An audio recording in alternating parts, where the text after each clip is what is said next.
The question of what is the role of research in a department of surgery is a very good one, because when we think of department of surgery, you think of surgery and surgeons. The role is that we always need a better understanding of mechanisms for disease, what causes disease, how we can prevent these diseases from happening, and how we can treat them better.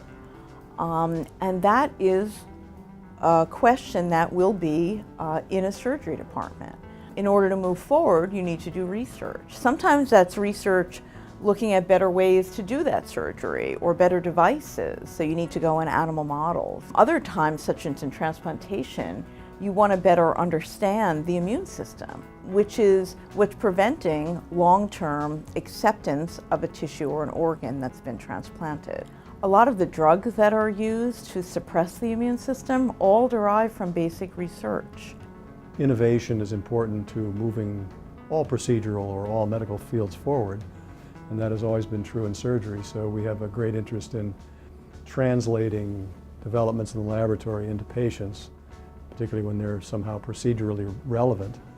So that's the translational science link. But there are also, I have a whole faculty of people who are at a place like Columbia because they have curiosity and they like to develop new things, but they're busy with their day job and it's very difficult for them to keep any kind of basic science effort going all on their own. It's usually most practical for them to do work with someone in a basic science laboratory. That's one way to do that, is to collaborate with people outside the department, but it's a lot easier if it's a resources within the department. The rebirth of surgical science began several years ago when Donna Farber joined us from the University of Maryland. At that time, there was no one in surgical science, so she made that her home for her appointment and her official titles and so on.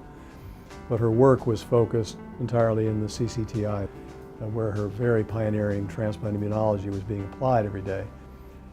Within the next year or two, we also had an opportunity to recruit a very exciting team from MGH Harvard system.